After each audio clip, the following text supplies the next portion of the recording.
All right, so we're here at 7 yards. I have exactly 4 magazines for my Glock 45 on me, 17 rounds of 9mm apiece. Comes out to about 68 rounds, 70 rounds if you include a couple in the pipe. I'm gonna execute all my drills and all my repetitions for the day with just those 4 magazines, and I'm gonna go home. It's my personal belief that if you repeat this process or something similar to it, and you make every single round count and have a purpose behind it, then that's all it takes every time you come to the range to actually significantly and meaningfully improve every time you go. And at that pace, you can go to the range once a week if you want and not break the bank. I'm going to show you exactly how over the years growing up as a kid and coming out to be in my mid-20s with not so much money, I've managed to, along with dry fire, increase my skill at a very significant pace, what I believe to be a significant pace, via live fire and via this little live fire, again, up to this point. As a kid, I learned as time went on that if I really wanted to improve and not waste money, because I didn't have any, then I would have to make every single round count.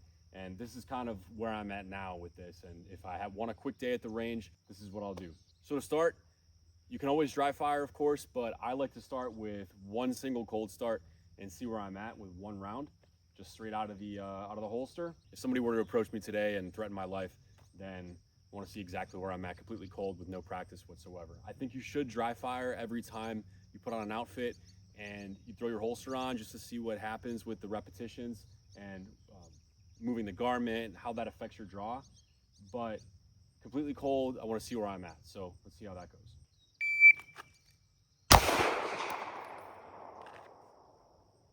.52, terrible. My first shot, I'm not sure if you can see it, I'll put it up on the screen. My first shot is in the corner of the Charlie zone, right on his shoulder. So really not an effective shot on target. We didn't hit any vital areas, and that guy is probably gonna go home alive if that's the only shot that he takes.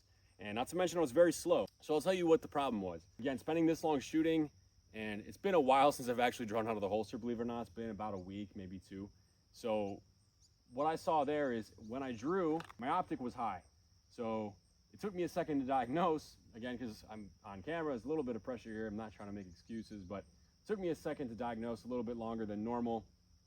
I drove the optic down to find my dot and engage, but I engaged a little bit too quickly because I knew I was taking my time and that the clock was ticking here. So the longer I spent trying to find my optic, blah, blah, blah. I barely just saw my reticle through the optic window, pulled the trigger, and pulled to the right just a bit, and that's where the shot landed. So let's do one more rep, see how that helps, diagnosing that, and then we'll move on.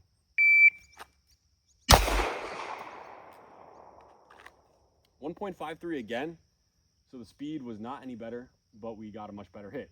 I found my dot a little bit more quickly, and I managed to get a shot dead center. So I'm gonna keep going with this until I get under a second, and then I'll show you what I do from there. .23, I actually took my time a little bit there. Once I got the reticle on target, I didn't pull the trigger as fast as I should have, and I didn't pull the slack out of the trigger once I was target oriented. So I got a little bit ways to go, but we're shaving a quarter second off here and there. Let's see if we can shave off another quarter. I don't think we did. No, we didn't. 1.34, we did not shave off another quarter of a second. In fact, we added a little bit. Took me more time again to find the target. Let's keep going. Another Charlie, 1.08 this time, so a much better shot, and this one could be construed as possibly lethal. It's just outside the A zone at about 1 o'clock, maybe 12:30, a hair to the left, and it would have been an alpha. Again, it's a Charlie. I don't think that's acceptable from this distance, trying to get under a second. This is usually pretty consistent for me, maybe after a range day or maybe when I'm already warm. Should be under a second here, able to engage at the A, first shot on target. So let's get that under a second. 1.19, 1.03, we're almost there. 1.15, 1.14, 1.06, 1.10, 1.17, 1 second flat. I'll take that. It's been a little bit, like I said, I feel kind of rusty, feel kind of cold. I'm definitely not being as fast as I could be where I should be. That's good for me for a few reps. I'm at about a second. I'd like to be much lower, but that's cool. So let's move on to something else. So I'm back at 7, and I actually only have 1 round in the pipe, and I have nothing in the mag right now. I let off a few rounds, and now I have 1 in the pipe, nothing in the mag. So we're gonna move immediately on to emergency reloads from here. And this is a good place I like to go after I do my cold start and I get a few reps in from the holster. I'll try to expend about a magazine's worth of ammunition, leave 1 in the pipe, and then move on to emergencies. So let's see where we are with 1 in the pipe and then a full magazine in our emergency reload here. Let's see how that goes.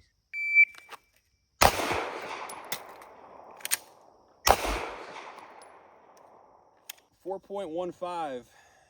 Reload was a 2.86 first shot and 1.29, so not great. Not great. And again, this is the first rep of this for the day. I'm still trying to get this rig figured out here, but I digress. No excuses. That reload could be a lot faster. I got a very, very poor grip on the magazine down here. Say what you will, but I will actually blame my mag carrier for this.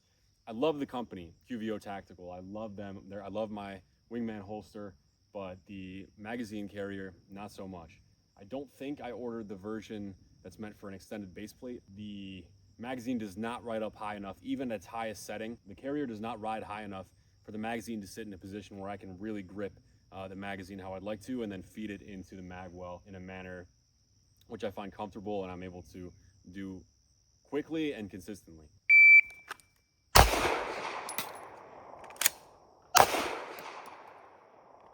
.08 total, 0.81 reload. Same deal, not doing anything better. It's not going to be any better, is it? 3.74 total, 2.5 reload, 1.25 first shot.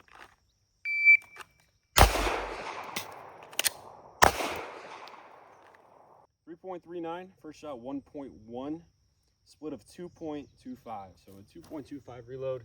I'd like to be under 2 seconds for the reload, but I don't want to practice with this too much. I'll do about a magazine's worth of reloads, maybe a little bit less, but so far I'm not liking it, and I think I'm gonna end up purchasing something else or seeing what I can do about maybe like an extended base plate or something like that.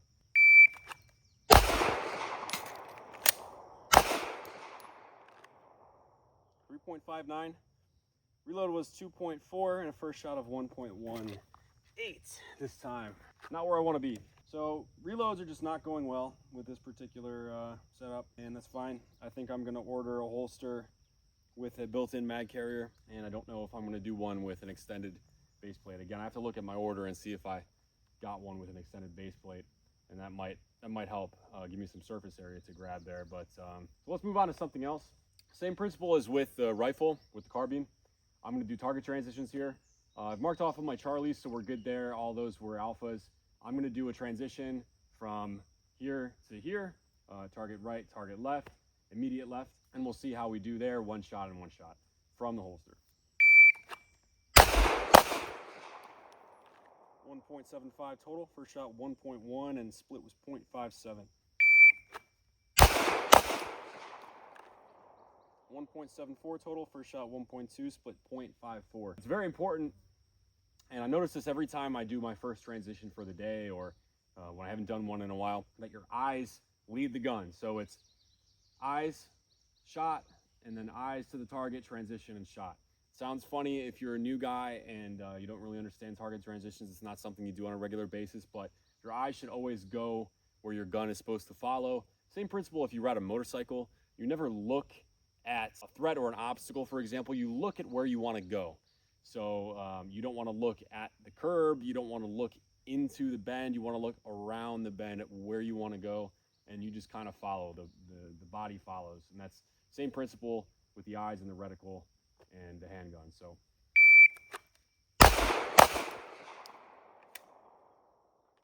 1.8 total, first shot 1.26, split 0.58. I actually only have 2 rounds left here, so what I'm going to do is turn this into a good rep.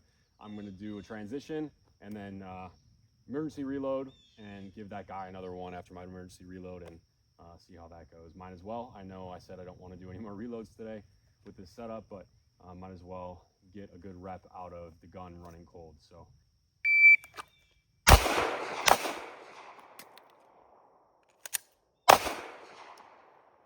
horrible reps. Reload was terrible. I almost forgot to fire another shot on the transition, and that'll happen. Maybe just to me because I'm on camera now, but 5.26 total. First shot 1.25, and that split was a 3.2. That reload was terrible. Really, I think a consequence of my setup here, and yeah, that's why it's important that you train. Even if it's just a few reps, you'll figure out what works and what does. And I think it requires a little bit more than this to really test something. At this point, I've completed more than enough reps to know that I absolutely do not like this setup as it stands. So let's move on. All right, so another fresh mag, and on my relatively fresh target over here to the left, what I'm gonna do now is a couple of build drills, and these are budget build drills. So 3 rounds a piece, not 6 rounds, but 3. We're balling on a budget here. Rounds are about 25 cents a piece, 9mm, and that adds up. I know, like, just another 3 rounds, but that does add up. So my philosophy is if I can control 3 rounds off the rip, then I should be able to control 6. I have enough, I have a good enough master grip on the gun. Those first 3 rounds are really going to be what determines my shots on target. So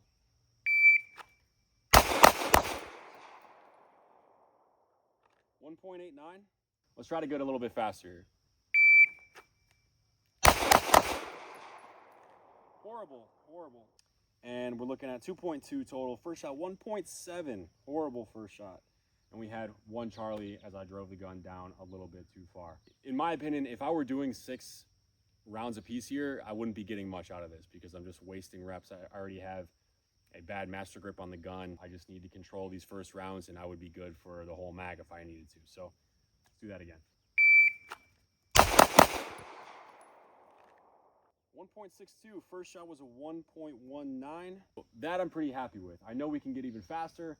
I'll push it a little bit harder. We have 1 more Charlie there just outside the alpha, not quite a line breaker, so it is a Charlie, but we'll go again and see if I can get them even just a little faster. 1.60, first shot 1.2, and the splits were 0.18, so a little bit faster on the splits, but that first shot is still not where I want it to be. I want to be just as fast on my splits in a weird way, if you can imagine, as I am with the rest of my repetition here. So my draw could be a lot faster to keep up with the speed of my reps. First shot actually may have been that Bravo up there, so a line breaker. We have a Delta, believe it or not, we do have a Delta all the way to the left there, and then we have at 6 o'clock a Charlie. I was really pushing that, but again, 7 yards, I should be doing a lot better than this. So we'll keep pushing it a little bit until we clean it up and see exactly that we are where we want to be. First shot 1.22, splits were 1.5, so even faster, 1.5 total. 3 shots and 1.5, that's pretty good. I'm happy with that. That would put us almost at a 2-second build drill, a little bit over 2 seconds for a full 6-round build drill. So I think that's about the standard, if I'm not mistaken, is about 2 seconds for a build drill. I'm pretty happy with that. So we'll call it there for that. We have 1 more round in the pipe. We have 1 more magazine left. So we got 1 in the pipe and a full mag. We'll swap that out and we'll give it our last go here. Last magazine, we'll make it count. All right, so final drill, final magazine of the day here at 7 yards. We haven't made any variation in the distance to our target, but I don't find that to be completely necessary right now, at least for today's use case. You can always do the same set of drills at a different distance, or you can interchange different distances for the sake of time and for expediency, consistency, and for today, I'm going to stay at 7 yards. But finally, what we're going to do is conduct a series of failure to stop drills, or the Mozambique, as I prefer to call it. But we're going to do a hammer pair in the A zone in the chest and go for the credit card box and the alpha in the head for a final shot. Again, the failure to stop drill or the Mozambique.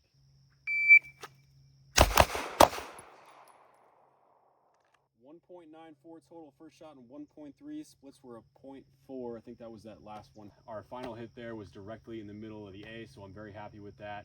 And we were driving the gun up as we were firing those shots, so we knew we were going to go for that 3rd one in the A box in the head. 1.27 first shot and split of 0.35 for that transition. We're just below the alpha there in the A box. We're on the Bravo, but I like that hit, so I'm happy with that. Not quite credit card box, but we're alphas everywhere else, so let's do it again. 1.87, first shot 1.4. I knew I was slow there, 0.29 split.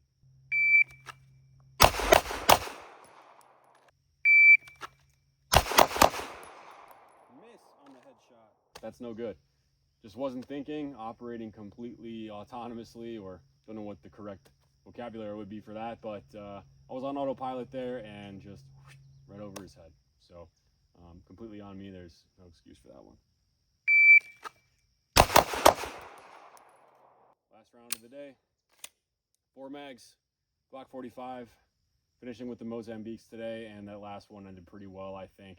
That was it. I hope that was somewhat helpful if you're a newer shooter, and obviously if you've been shooting for a while, then you probably already know how to do this, but maybe you've been wasting ammo for a long time and you're looking for a way to save some money and just get in and out of the range.